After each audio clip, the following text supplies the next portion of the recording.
Hi, I'm Sarah. And I'm Amy. We both grew up with dads who drank too much. So we are both adult children of alcoholics. And we're here to talk about our experiences using honesty and some pretty dark humour. We'll be chatting to a variety of people affected by alcohol addiction. Our dads were both called Steve and they're both dead now, which means we can finally have the conversations we've wanted to. You had to go there already, didn't you? We've had a lot of experiences between us and we are both really passionate about helping other people. So let's sit back, relax and join us with Sarah and Amy, Children of Alcoholics podcast.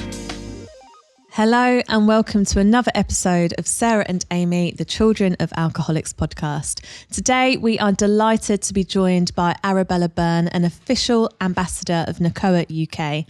Arabella is a prolific writer and journalist on issues of alcohol and family.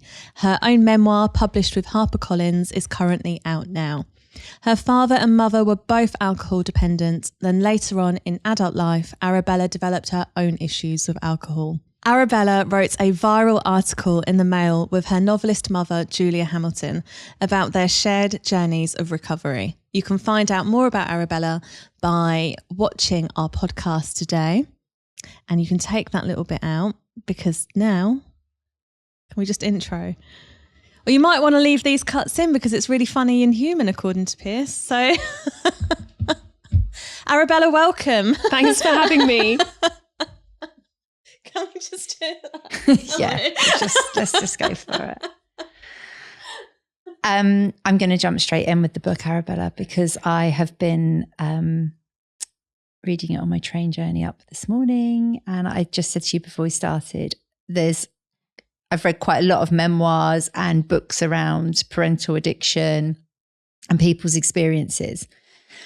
But this book feels really different in that I feel really like I'm in the room with you with some of the things that you're describing, as in the way it's written and the prose and the explanations. It feels like you're in the story in a way that I think some memoirs are almost kind of like a diary or and this happened and this happened. The way you describe it, and I guess the detail, you know, the colour of the dresses you were wearing or the smells or the way you were made to feel sometimes. And actually, I've just read a bit about your dad's second wedding where there's a picture. Yeah.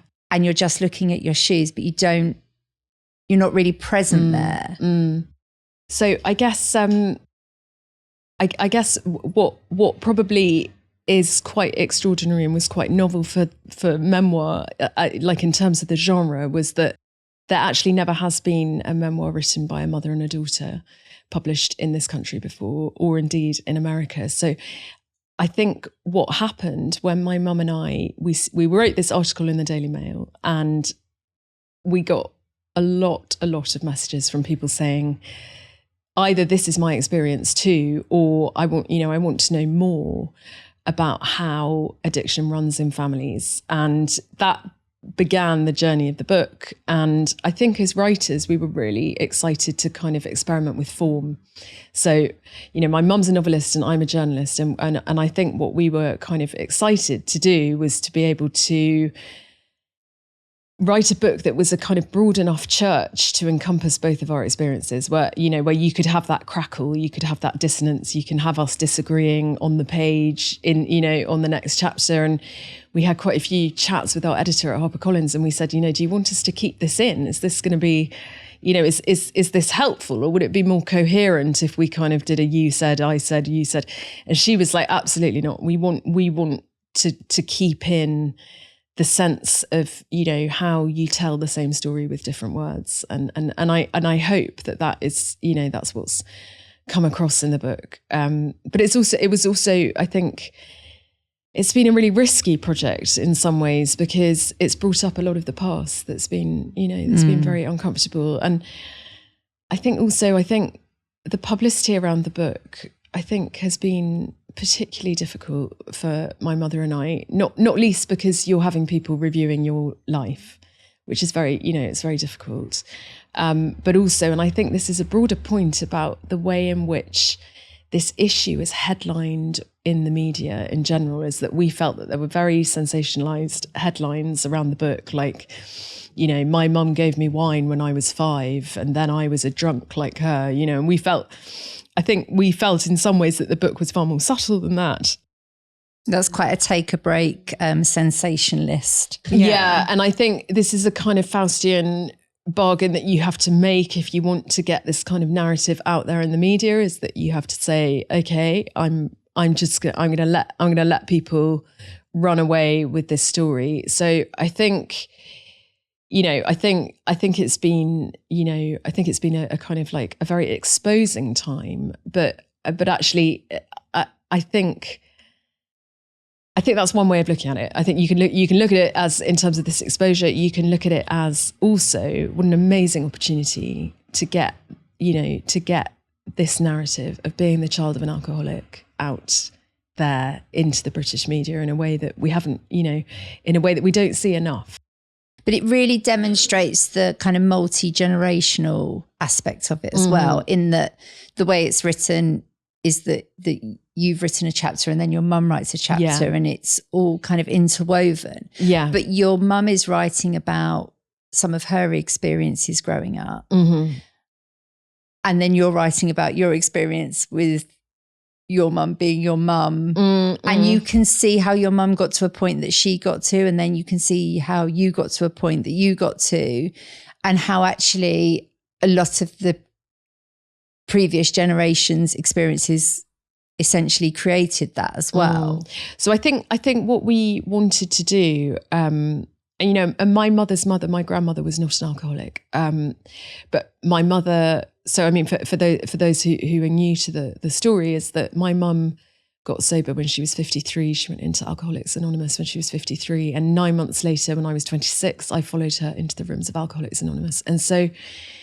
We realised at that point that we shared so much, but also that we had this inheritance, this kind of dark legacy within our family, but also that we were trying to change the inheritance of that. And we were trying to change the legacy of, you know, of addiction within our family. Two people from two different generations recovering at the same time. I think we wanted to go back and kind of do the forensic work of looking at our family and trying to say, am I an alcoholic because of my mum?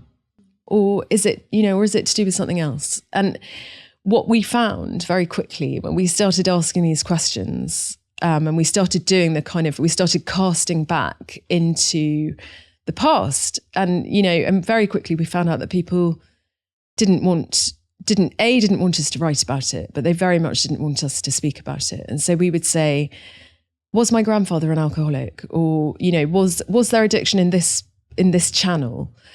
And, you know, what became apparent was that people would say, I don't know why you're asking this question, but it's not, you know, we don't want to talk about it. This is not something that we wish to discuss. And for my mum and I, this code of silence, and we write about it in the prologue to the book, about, especially for women, is why alcoholism becomes so entrenched within families in the first place, is because of the code of silence. And I know that, you know, at Nacoa we talk a lot about that, and we talk a lot about, you know, don't say anything. You mustn't speak.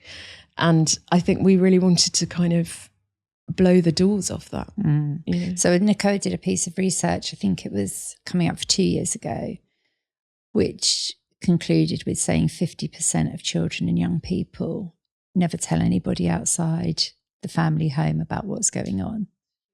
And you're right, there's that code of, you know, don't talk, don't trust, don't feel. Yeah. Don't tell anyone what's going home, because it's so deeply shameful. And I think also, you know, what child wants to go to school and say, I think there's something wrong with my mum. I think there's something, you know, because immediately you are endangering your place of safety. And in the book, we write a lot about this concept of home, about where you feel home is. And I think for children of alcoholics, I think home is a very shaky structure. And I think even though it's imperfect, I think a lot of children living in the shadows of addiction, I think even though it's imperfect where your home is, it's still your home. And so, you know, of course, nobody wants to betray their families. And I think the work of the book was in no way intended as a betrayal of our family. It was more intended as an exploration of the idea that you might inherit addiction in some way. But I think this is also a function of being the child of an alcoholic, is that if you do speak out, you are, very, very quickly people want to snuff out what you're saying, and they don't want you to talk about it. So I reckon it's being able to hold in both hands. It's being able to make some kind of compromise with that. Has there been a fallout from the book? I think my mum and I have found it very difficult with some members of our family. And part of this is understandable, and it's absolutely understandable. And we need to allow them the dignity of their response to the book. And that's really important, is to be accountable for what you put on the page, and I do believe in that. The other thing I would say is that sadly, when people who have reviewed the book, they've actually made errors in they've actually made errors in the naming of certain people, and that's caused a lot of pain. Understandably, that's caused a lot of pain. I think there are lots of cautions about what happens when you write about your family. I think there are lots of cautions, but I also think, and I look at memoirists like Caroline Knapp, who wrote Drinking, a love story. She's actually dead now, but she wrote Drinking, a love story, I think 25 years ago. And I know that, memoir has an extraordinary power to change people's lives. I don't think I would be sober if I hadn't read that book. And I think you do have to kind of come to terms with that. But what I would say is it's very easy to come to terms with this idea in a kind of hypothetical sense when you're writing a book, and it's in a kind of long incubation period with your agent and editors, and people are very excited about it, but it kind of hasn't gone live yet. I think when it's out in the world and it's on bookshelves and people are actually, so it's a very, very different experience. But I believe in the power of memoir to speak to people. So, I think I feel excited for what, for the conversations that the book might start.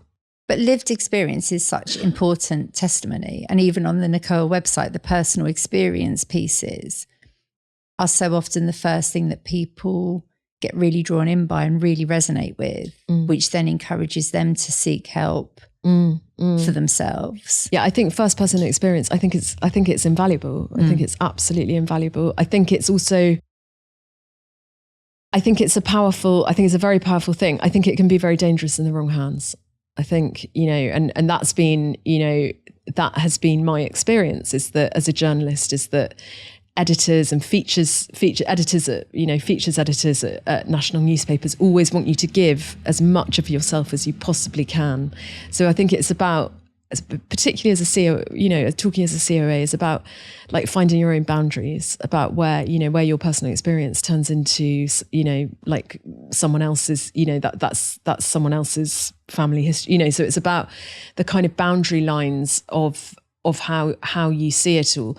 I also think, sadly, as a woman, when you are asked to give your personal story, I think you're held to very different standards than, the male writers are. I know that, when Mum and I were doing the publicity for the book, it was very much, we want a photo shoot with you two, and we want this, this, and this. I was talking to a male writer friend of mine, and he was saying, no one holds me to that standard. He was like, no one's putting me, in the Times, in a photo shoot, in a kind of like very stylized way.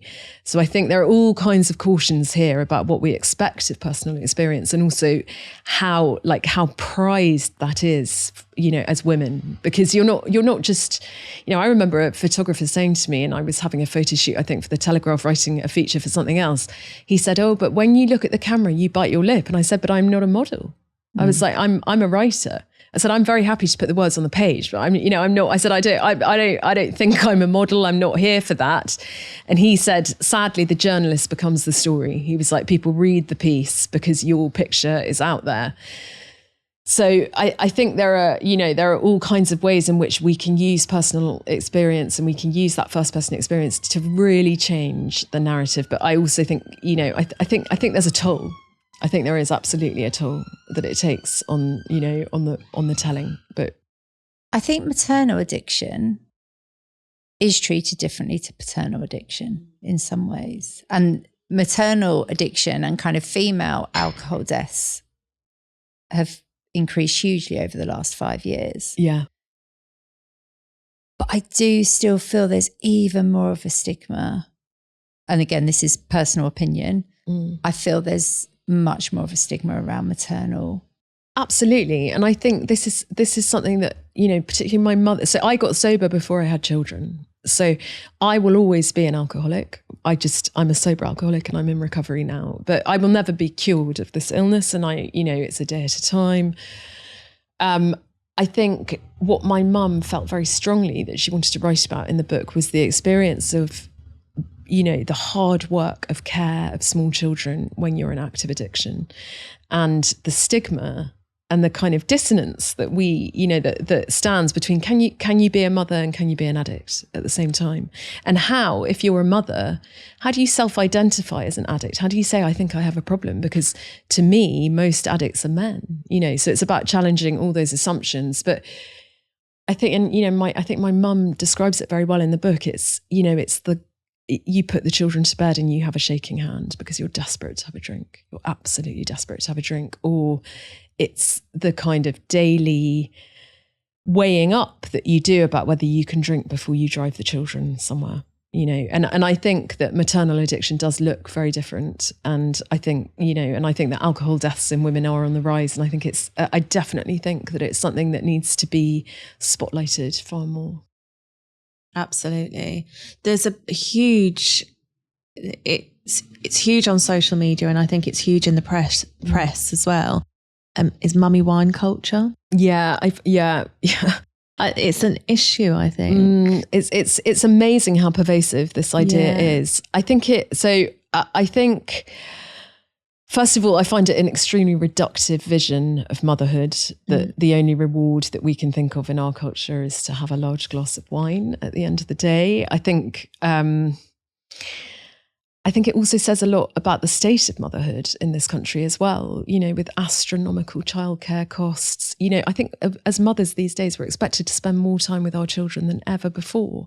So it doesn't surprise me that there's a kind of narrative out there that is about, you know, this kind of very sort of bold risk reward thing of saying, I've looked after children all day and now I need to kind of work towards a state of unconsciousness where I can forget what I've done. I do think, you know, and I know from my experience as being sober, you know, throughout this whole long period of having small children, is that I've often felt very excluded from kind of communities of motherhood because I haven't been drinking. And I've thought, you know, people say, oh, you know, people at playgroups or whatever, they say, you know, we'll have a proper chat over a glass of wine. And I think, but I don't drink. And so, like, I think women especially communicate in very confessional ways over alcohol. So I think, you know, you feel like you're more likely to kind of reveal your innermost self with a kind of river of wine between you and your sort of female,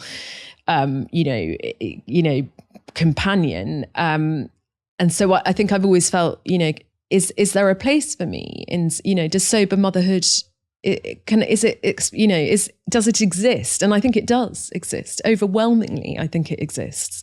But it is a fact that we kind of, at the moment, we pair, we pair the state of motherhood with a kind of desire, you know, with a desire for drink. And I think that the other thing is that I don't feel that I fit into the mummy wine time culture, and neither am I in the mummy wellness culture. Like I don't want to go running with my other mothers. That's not something I wish to do either. So I think it would be, I really do feel it would be helpful if there was a kind of broader church for us all to exist in. But sadly, I mean, you only have to look at the way that motherhood is captioned and kind of curated on Instagram to see that we want mothers to stay in a certain, you know, we want mothers to stay in a certain way. It helps society if mothers are seen as, you know, enjoying exactly what it is that they do. You know, suddenly if you start to challenge the status quo, I think all sorts of other narratives spring up. It's tough being a mum nowadays, I think. I think there's a level of, you're damned if you do and you're damned if you don't. Yeah. Like if you're a working mum, you're chastised. Yeah. If you're a stay-at-home mum, you're chastised. I totally agree. And I think the childless as well, you know, women, the childless women feel chronically misunderstood by society as well. So I think, you know, you look at, you know, as mothers, I think we do feel misunderstood. You know, I think we feel, you know, up against all these barriers of, you know, of kind of, you know, the return to work and productivity and GDP and, you know, should I be using my childcare to race to the office, or should I be trying to improve, you know, should I be trying to build myself back up again? You know, and you look at all these kind of policies around paternal leave and all of this and maternity leave. I think motherhood is extraordinarily difficult these days. I think the mental load is heavy in that you can be at work, but you're still getting emails about a school trip, or you are going to get a phone call to say your child is ill, or absolutely, you know, so-and-so's parent is always going to do mufti day or book day better than you. I think also as the child of an alcoholic, I think it's very easy for us, and I talk about we as a three here, you know, all who self-identify as children of alcoholics and all mothers.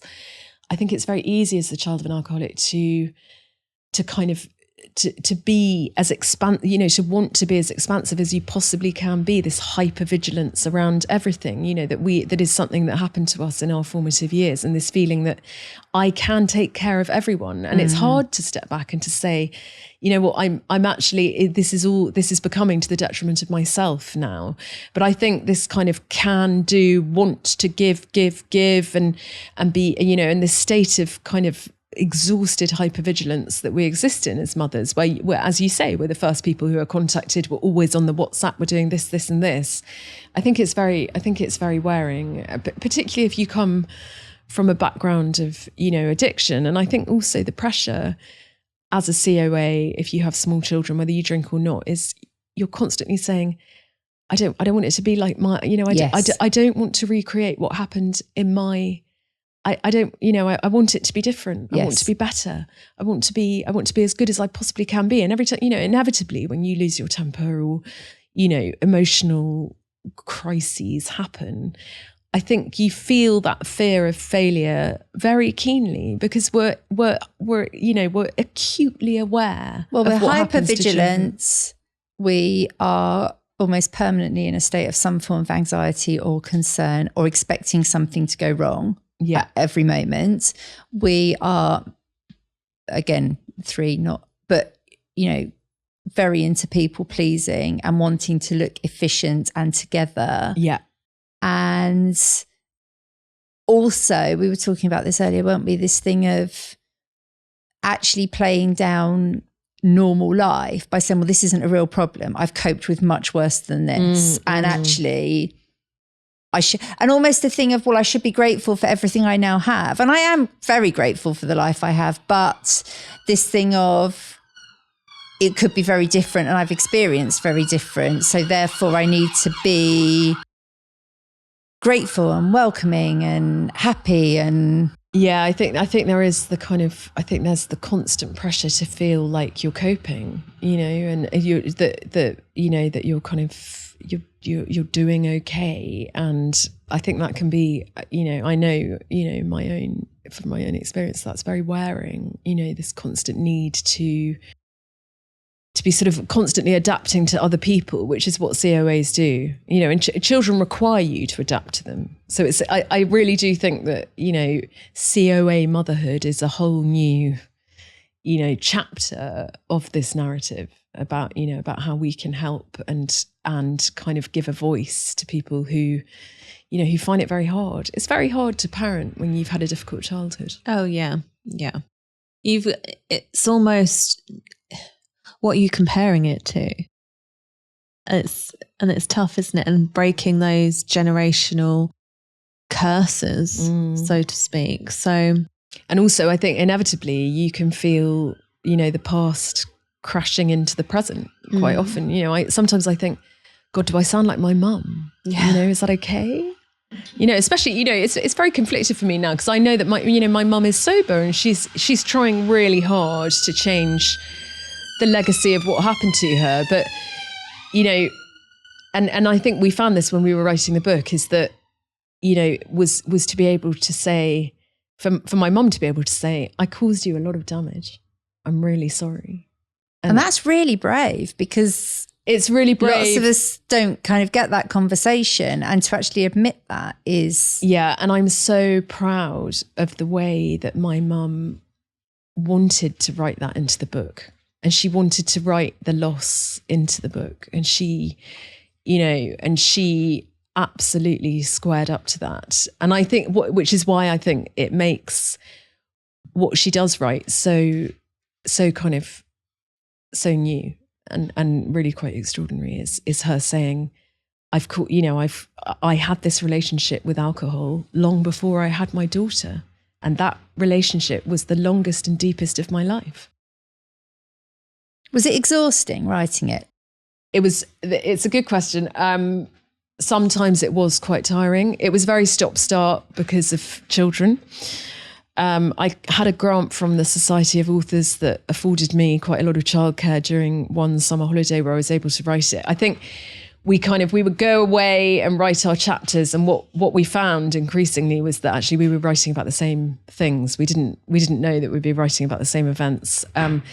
That became a very powerful and quite kind of accelerating force was when we swapped chapters and we would think, oh my God. So you didn't agree in advance, we're going to both write about... Yeah, so we planned the structure together, and that took a lot of back and forth and this and that. We planned the structure.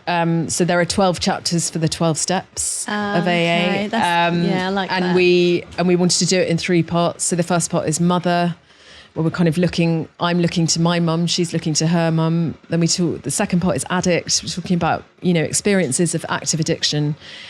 And the third part is daughter, and I'm talking then about the experience, of having my children. And my mum is talking about a kind of, mother love revisited, about how that might, how she felt, I guess, when I had my children. So at all points, I think we wanted it to be this kind of, you look back over your shoulder and who do you see? As if we were sitting on other sides of a mirror. Did she find it difficult reading, particularly thinking about the daughter section? Did she find it hard reading? Yeah, I think she did find it hard.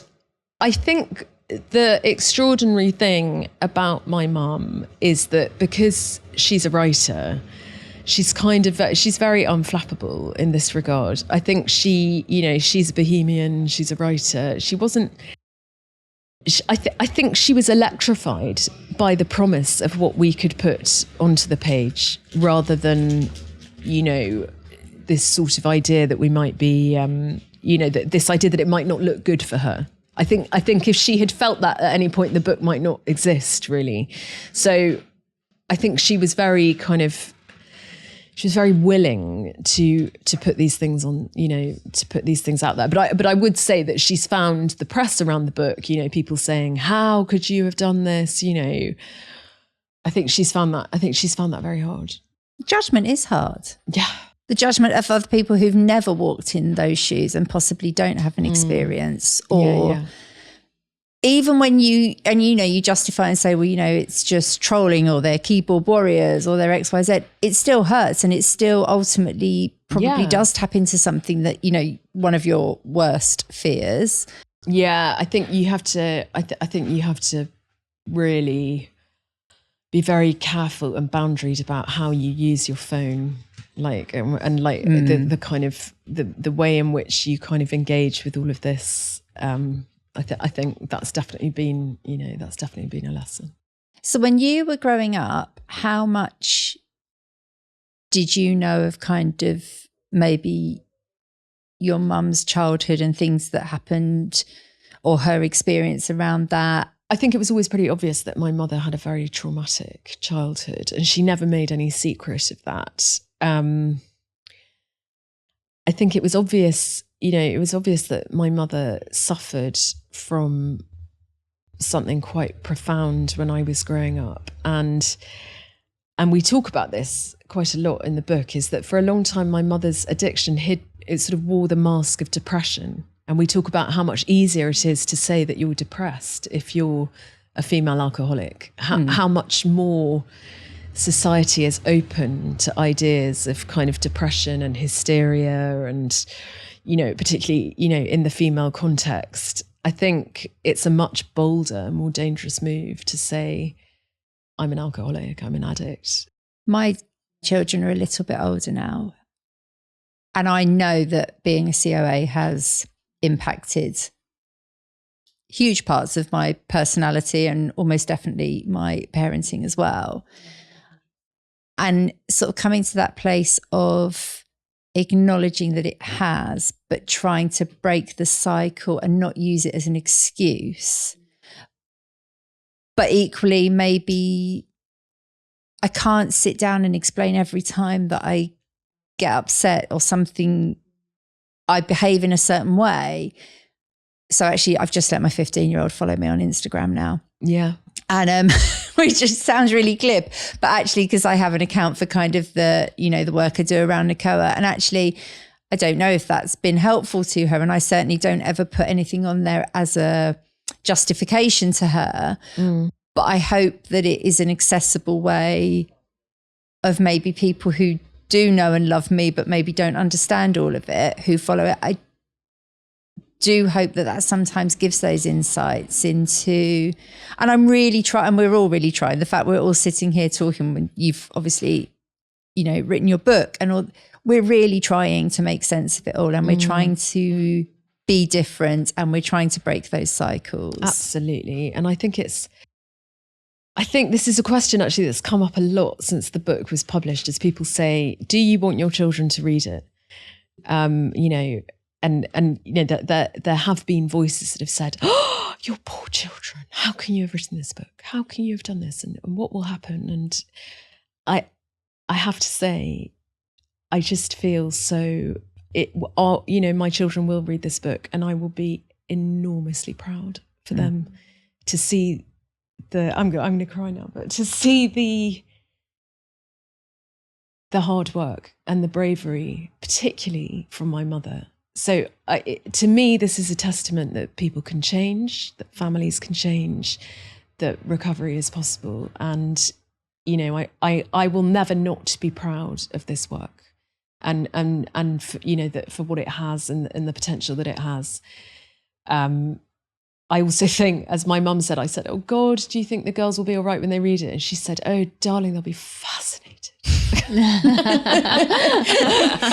will be, because the other thing is that lots of people only see their parents in 2D. They've only ever had that role of parent. Absolutely. And the gift of actually presenting the good, the bad, the ugly, the more rounded version.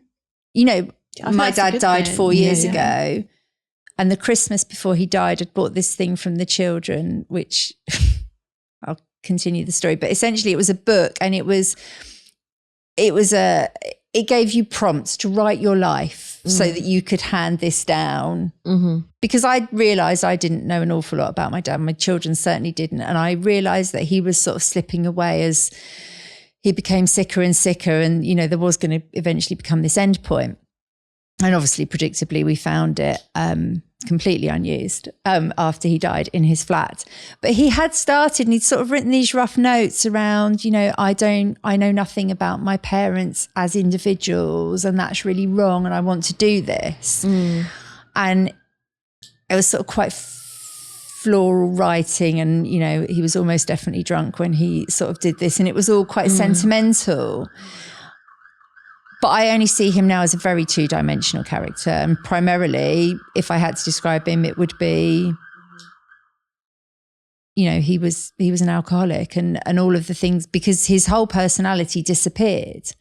And I would have loved to have known him, I would have loved those words on a page to understand how did you get to that point? How did you feel about that? Yeah. What did you, I know that he didn't enjoy his illness. I completely see that. I know that he didn't set out to become what he became, and I know that he really felt that he had damaged my sibling and I would love to have those insights. And I just think the fact that you've both, you know, your mum's done it for you and you've done it for your daughters is such an incredible gift for you all. Thank you.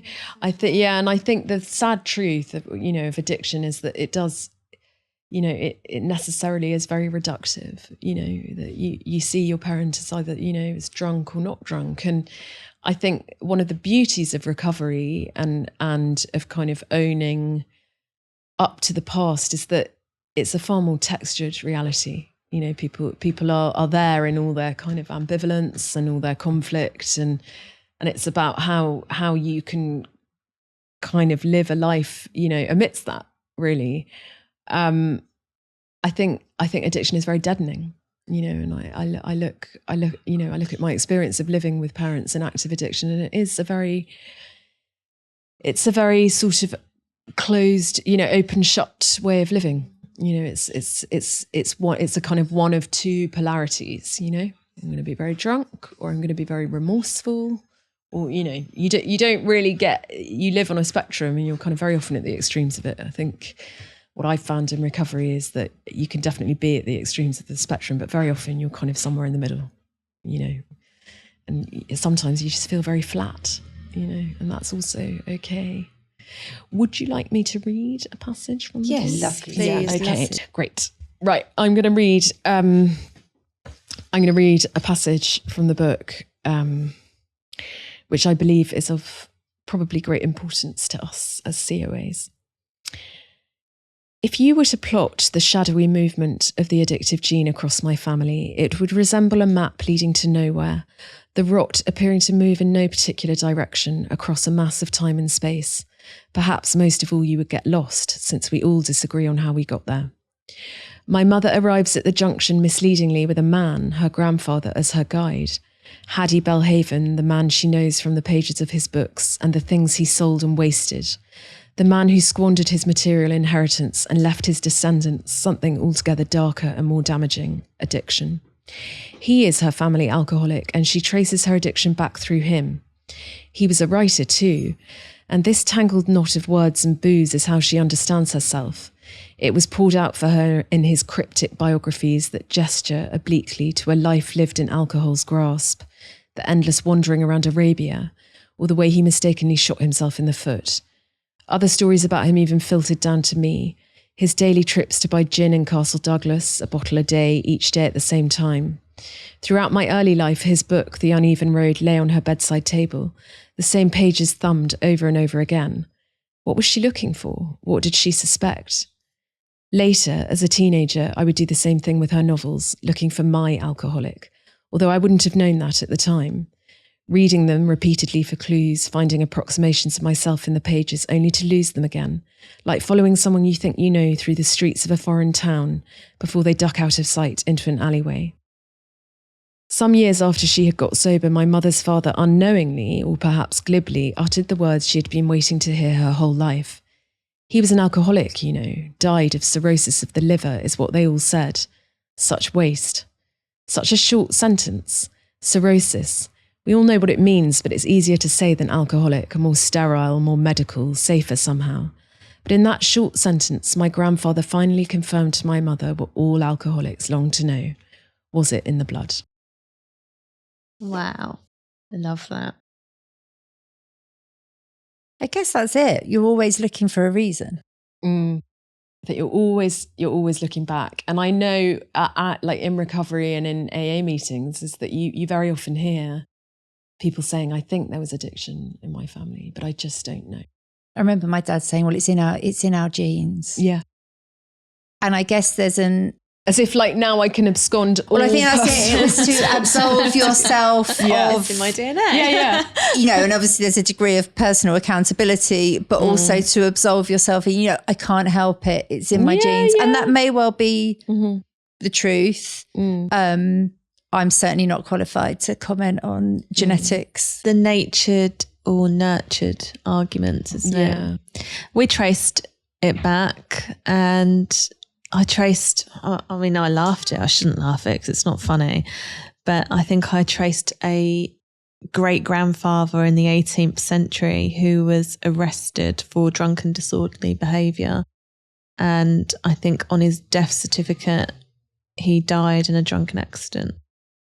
So we jokingly said, but I bet you had to do quite a lot of work to find that out. Yeah, we did. Yeah. So the trail runs cold. Yeah. You know, people, and there's a reason for that, partly because of, you know, the nature of the way that we accumulate data and the way in which we store memories and curate things now.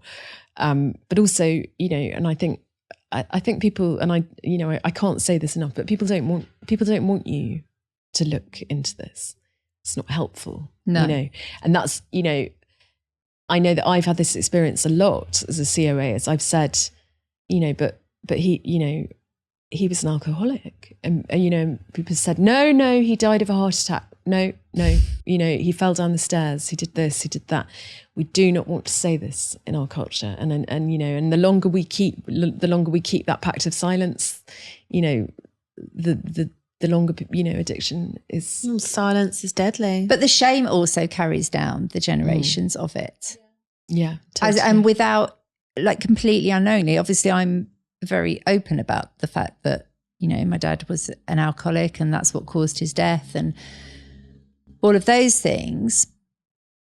But I know that my daughter, I went and did some work in her school and she said, don't say it was my granddad. Yeah. So this is passed on and to that's her. Completely, that's you know, and I'm literally sitting here talking about it and all of the work I do. And obviously I totally respected that, but it was so fascinating to me that even unknowingly and unspokenly, and I've certainly never said, oh, it's a secret, let's not tell anybody. Please don't say. Yeah, please don't say. Please don't say you're my mum. Yeah. Because I don't want them to know it was my granddad. Yeah. I actually, when my dad died at the beginning, obviously close family and relatives knew, but I told not strangers, but people that didn't really know us very well, I told them that he died from a heart attack. Yeah. And it's very easy. And Mum and I talk about this in the epilogue of the book, is that, you know, when we were writing the book, very often, you know, we were very guilty of this silence ourselves. And when we were writing the book, people said, what's your book about? And, you know, very often we would both say, oh, it's about mothers and daughters. You know, and we would knowingly omit the kind of, you know, the central feature of the book, which is the aspect about intergenerational addiction. And I think that was always, I think that was always very profound to us, that we found it difficult to say, you know, and it's curious how sticky this idea is, you know, that we want to keep it secret, you know, particularly as women, you know, and I think we want to protect people as much as we can. Well, I think it's amazing. I think it's really brave, but I would be, if I was your daughter, which would be weird because I'm almost definitely a lot older than you, but I would be incredibly proud of both you and your mum. Thank you for doing it. And I genuinely think, in terms of the COA community, it's a hugely beneficial piece of work that will help lots of people. Is it available on Audible? It's available on Audible, on Amazon, and in all good bookshops. Amazing. Just asking for all the neurodivergence. Because I will definitely listen to it on Audible. Arabella, thank you. It's been an absolute pleasure. Thank you.